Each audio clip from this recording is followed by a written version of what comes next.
Ya estamos de vuelta con más de Buenos Días por VPI TV. Gracias por estar conectados con nuestra señal. Son las 8:10 de la mañana, hora del este en los Estados Unidos, 9:10 hora de Venezuela. Ya está con nosotros Gabriela Peroso para presentarnos sus perspectivas periodísticas sobre estos temas que son noticia en desarrollo en Venezuela. Gaby, buenos días, bienvenida. Buenos días, Marjorie. Como siempre, un placer tratar de entender a esta Venezuela tan compleja que tenemos en nuestras manos. Bueno, después de las primarias y lo acordado en Barbados, quisiera que nos presentaran las perspectivas de qué sigue para la política venezolana, porque vemos a una María Corina Machado diciendo que no está dispuesta a ceder en el tema de que exista otro candidato cuando ella fue la elegida el 22 de octubre.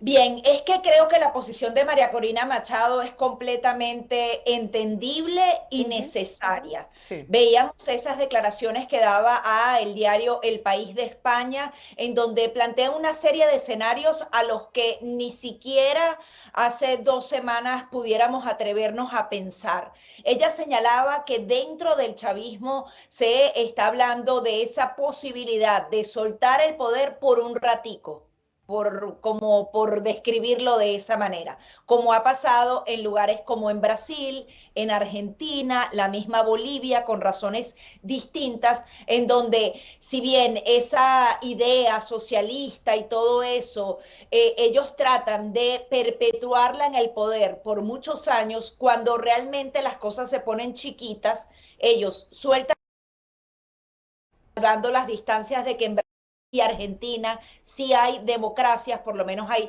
separación de poderes, en el caso venezolano no, pero ella asegura que dentro del chavismo existe esa presión social. ¿Y por qué es importante ahora comparado con lo que pasaba anteriormente? Porque existe una legitimidad de origen de una candidata o un candidato, en este Ujú. caso María Corina Machado. Más de 2 millones se expresaron. En casos como el de Juan Guaidó, era un acuerdo político, era una estrategia internacional y no necesariamente se veía al pueblo metido en todo lo que fuera esa estrategia. En este caso en particular, sí, ella dice algo que es simple pero muy contundente. Yo no puedo defraudar a ese pueblo. He visto a muchos analistas y a muchos actores políticos insistir en que ella de una vez tiene que ceder el poder. ¿Por qué tendría ella, a un año de las elecciones, con las primarias, ceder el puesto y escoger a alguien más? Y ese escogido a alguien más no va a ser inhabilitado o ceder y volver a hacer unas primarias. Creo que es prematuro, igual que me ha parecido una muy inteligente que ha adoptado ella y también en Estados Unidos de decir que es prematuro que el régimen de Nicolás Maduro, el acuerdo de Barbados. Veíamos estas declaraciones que daba la máxima autoridad para Venezuela, parte de los americanos, quien es ese encargado de la diplomacia estadounidense que, bueno, que se encuentra en esta oficina en Colombia, asegurar que había que esperar y que había que ponerle marcador amarillo a esas declaraciones del secretario. Dicen claramente, estamos dando un plazo de noviembre para que se den esas inhabilitaciones. Mientras eso no ocurra, no hay violación del acuerdo. El tema aquí es si pasa noviembre y Estados Unidos mantiene la misma posición de flexibilización de sanciones y empieza entonces todo un tema petrolero más profundo. Sin embargo, ellos han dejado claro que van a seguir presionando y en ese acuerdo tiene que haber nombre y apellido, como a mí me dijeron fuentes bastante confiables. En un momento, antes en Barbados, se habló de que en el documento aparecieran los nombres de todas las personas que hoy están siendo inhabilitados. Se negó a de acuerdo de esa manera. Antes de las primarias se dijo, bueno, vamos a hacer el acuerdo así y luego se va enderezando en el camino. Creo que eso va a ser fundamental, el acuerdo así y luego se va enderezando en el camino. Creo que eso va a ser fundamental, sobre todo ya con la imagen de María Corina Machado, que no necesariamente hoy tiene que ceder. No sabemos qué va a pasar en el futuro, pero ese empeño en que ella ya de una vez le dé la razón a Nicolás Maduro, creo que tiene otro tipo de intenciones. Incluso ella decía que hay que construir un gran acuerdo nacional y decía que además de haber recibido el apoyo de diferentes partidos políticos tras su victoria en las primarias, ella hablaba de establecer alianzas con los países de la región para una transición. No sé si a mí me llamó mucho la atención ese discurso que dio justamente en esas declaraciones al país. Además, ella está asegurando que está estableciendo las relaciones necesarias con esos gobiernos, porque ¿qué pasa? Uh -huh. Si bien López Obrador hace una gran reunión, el presidente de México, donde nuevamente le da un espaldarazo a todos los presidentes y a los dictadores de izquierda. Si bien Gustavo Petro ha incluso nombrado como garante de paz a Nicolás Maduro en un proceso de paz que no ha avanzado en lo absoluto. Para ellos, sobre todo para México y para Colombia, se ha convertido cuesta arriba el tema de los migrantes venezolanos. México ahora la tiene mucho más difícil porque Estados Unidos, si bien ya abrazó a través del TPS a una cantidad muy importante de venezolanos, más de 700,000, ahora los empieza a deportar y ni siquiera a recibir. Los que no pueden pasar de manera ilegal por la frontera se terminan quedando en México y eso se le convierte en un problema a los mexicanos. Y en Colombia ya son más de 2 millones venezolanos, más la cantidad enorme de colombianos que hacían vida en Venezuela y se devolvieron, y eso se convierte en un problema en donde incluso colapsan los servicios públicos de algunas zonas. Allí ellos dirán, va a seguir esta migración masiva, yo puedo ser muy amigo de Nicolás Maduro, pero necesito una transición, un respiro, y quizás el elemento oposición, María Corina Machado, como lo quieras llamar, puede aliviar esa problemática que se va a seguir profundizando. Y ella entonces aprovecha justamente eso y dice, el tema migratorio se ha convertido en un problema para estos países y yo soy la solución. Entonces, más allá de la lealtad de izquierda, realmente tú puedes ser leal cuando tienes que absorber un problema una y otra vez. No necesariamente. Ojo, vemos a Estados Unidos que acaba de aprobar 485 millones de dólares más, la mayoría para los venezolanos, es para migrantes y refugiados, pero sabemos que la mayoría de ese dinero va destinado a esas naciones que han dado acogida a los venezolanos y que viven en condiciones precarias. Ejemplo de eso es lo que acaba de suceder en Chile, 3 familias viviendo hacinadas en una reducida residencia que no tenía las condiciones mínimas para vivir, y finalmente se da este trágico incidente donde mueren producto de un incendio. Eso se sigue repitiendo, Marjorie, porque los venezolanos que teníamos un país rico, ahora vivimos en el extranjero y muchas veces en las peores condiciones, en condiciones infrahumanas. Pero imagínate, dejamos a ese gran país por vivir así, imagínate cómo estábamos viviendo dentro de nuestra propia nación. Quisiera que compartieras con la audiencia lo que significa manejar lo que ha ocurrido con el Acuerdo de Barbados con pinzas, porque he visto muchas críticas al gobierno americano diciendo, bueno, ¿por qué le dieron las licencias?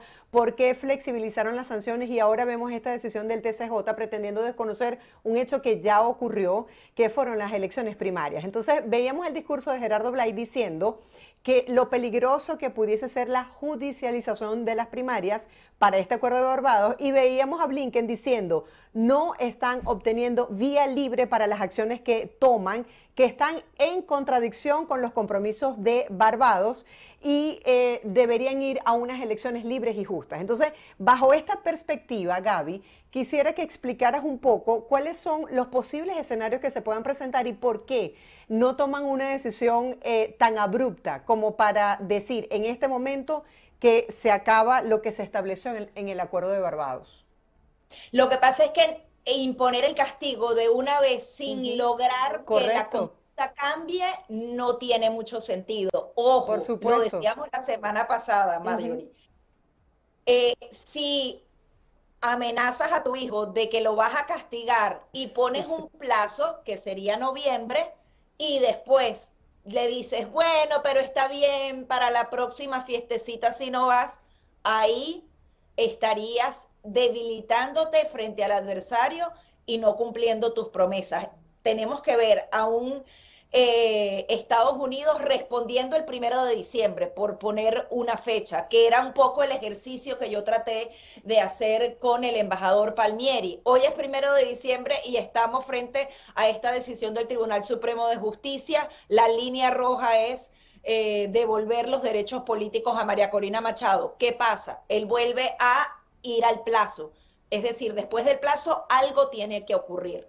Y ese algo tiene que ocurrir si no hay inhabilitación, no hay elecciones libres y justas, porque estás violando la voluntad de más de 2 millones de venezolanos. Ya no se trata de una candidata que representa a la oposición, sino la voluntad de esos venezolanos en particular. Sin embargo, Nicolás Maduro lo ha colocado como una línea roja. Las primarias también eran una línea roja de alguna manera. Todos decían no van a ocurrir y ocurrieron. Por tanto, hay unas condiciones muy particulares. También hay mucho dinero en juego, Marjorie. Estamos hablando que no solamente estamos incluyendo concesiones petroleras, sino de gas y de oro. Nicolás Maduro se las ha visto bien complicadas, tuvo la ayuda de países como Irán, que ahora están problematizados con todo el tema en el Medio Oriente, tuvo la asistencia de Rusia, que ahora está en guerra con Ucrania, y de China, que tiene muchas cosas a las que tiene que prestar atención. Por tanto, ese petróleo que se colocaba aquí y allá ahora cada vez es más difícil y adicionalmente las condiciones en guerra del mundo hacen que otros barriles petroleros sean más fáciles de adquirir que los venezolanos. Hay quienes aseguran que es un poco radical, pero bueno, podría ser la posición que además María Corina Machado dibuja en ese aspecto, en que sí, que a Nicolás Maduro le costaría más caro no inhabilitar a María Corina a que se abra el puente petrolero de gas y de oro. Hay mucho dinero que se podría generar mensualmente, lo necesitan para la campaña electoral. Hay quienes aseguran que empezaría a recibir ya cientos de millones de dólares a marzo, más o menos, y no está en condiciones de seguir sin dinero. Entonces, ese sería como el precio que pagaría por esa inhabilitación. Y no sabemos si luego la jugada a futuro puede ser otra. Ponte que está bien, estás habilitada, comienza la campaña y luego le van a hacer cualquier maldad en el futuro. Eso también podría pasar, pero ya ahí avanzaste en todas esas concesiones petroleras, llegaron las empresas extranjeras a suelo venezolano, las empresas norteamericanas ampliaron sus operaciones, ahí es más difícil revertir esas licencias. Por eso es que yo te digo que ahorita, los primeros días de diciembre, Estados Unidos tiene que ser muy tajante a la hora de, si no cumples, te voy a sancionar nuevamente. No sabemos qué va a pasar, no sabemos qué están hablando. Hay quienes aseguran que esa mesa de negociación sigue bastante activa. Ahora María Corina Machado forma parte de esas conversaciones, o por lo menos ella es una ficha importante en esa conversación, pero todo podría suceder.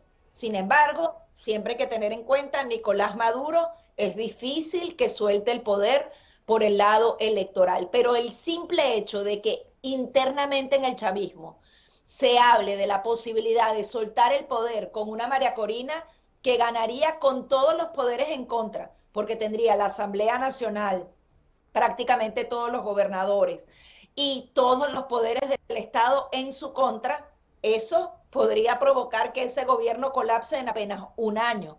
Ella tomaría medidas que son absolutamente necesarias para la prosperidad, pero que no necesariamente son medidas de regalarte todo y de darte absolutamente todo. Ese tipo de medidas normalmente le cuestan absorber al pueblo. Entonces, es bien complicado y sería muy complejo dirigir a un país con todos en contra, ¿no?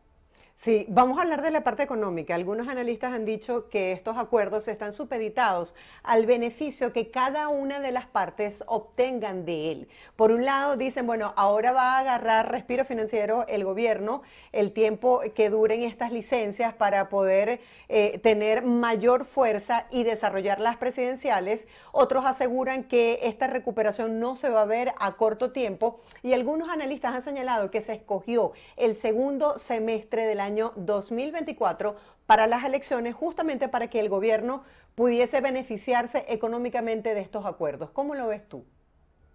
Lo que pasa es que hay tan poco dinero mayor y que cualquier dinero que ingrese a la economía venezolana va a tener un impacto.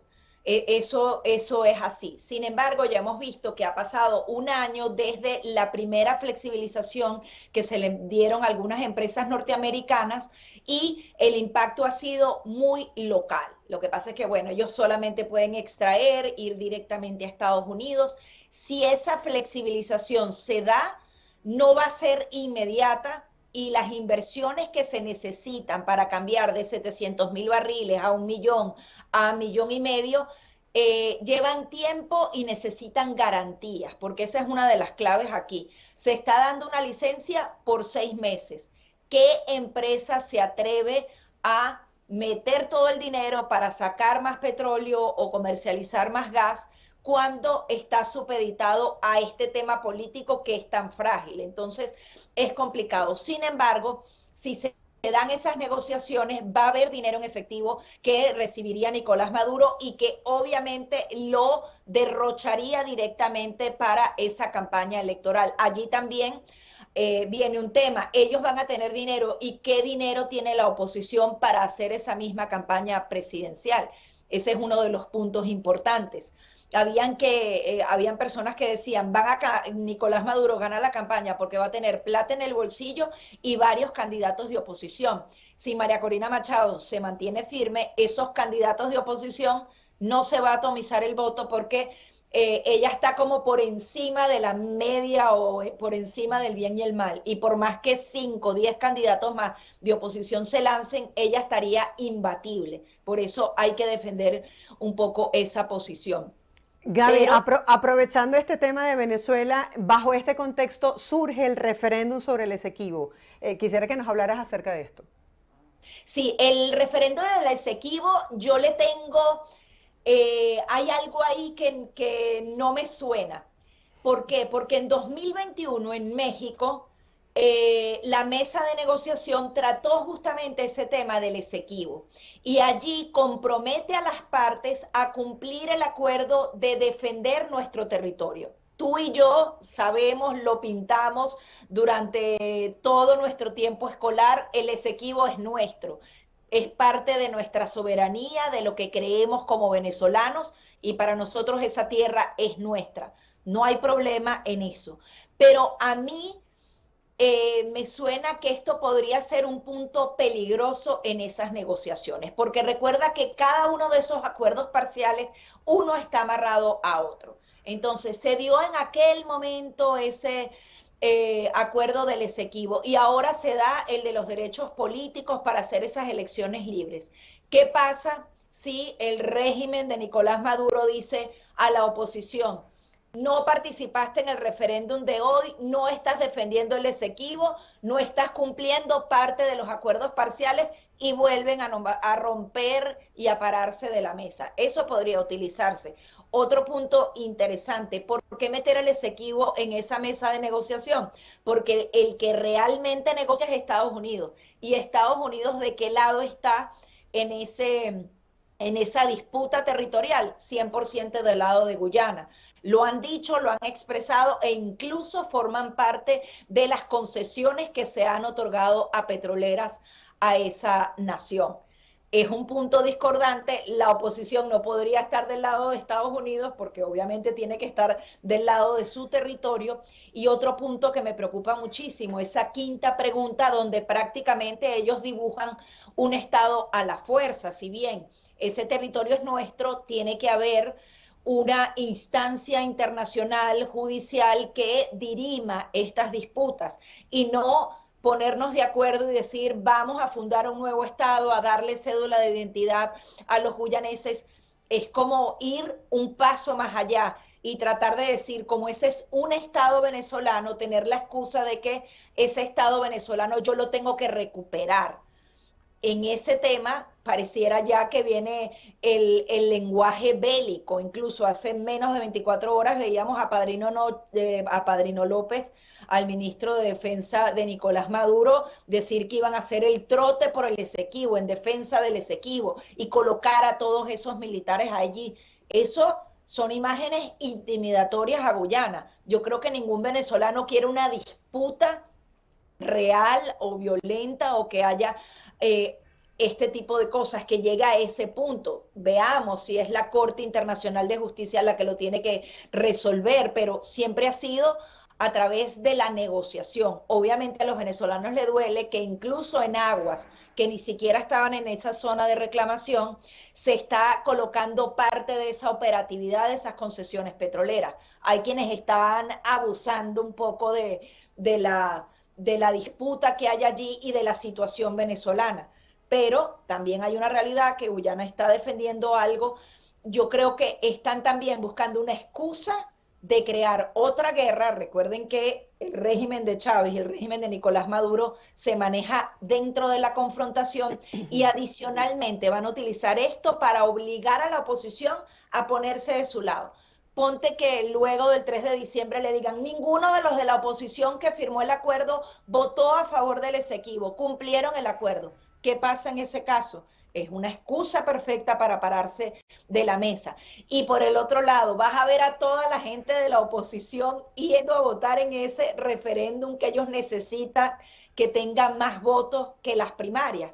Es súper complejo y súper complicado, y no nos dimos cuenta en el 2021. Quizás ellos habían dibujado esta línea para poner en contra a Estados Unidos y a la oposición, y para utilizar esto como la excusa perfecta de que no se cumplen los acuerdos de parte y parte. Así que es bien peligroso lo que sucede a partir de ahora. Gaby, gracias por estar con nosotros presentándonos tu análisis, tus perspectivas periodísticas sobre este tema que son noticias y que además están en desarrollo. Así que veremos qué pasa. Feliz día para ti. Feliz día para ti y para todos. Gracias. Era nuestra compañera Gabriela Peroso acompañándonos el día de hoy con su análisis. Hacemos una breve pausa comercial. Les presentamos el pronóstico del tiempo en Venezuela. En la próxima parte se lo presentamos y ya estaremos de vuelta con más de Buenos Días por VPI TV. No se aparte.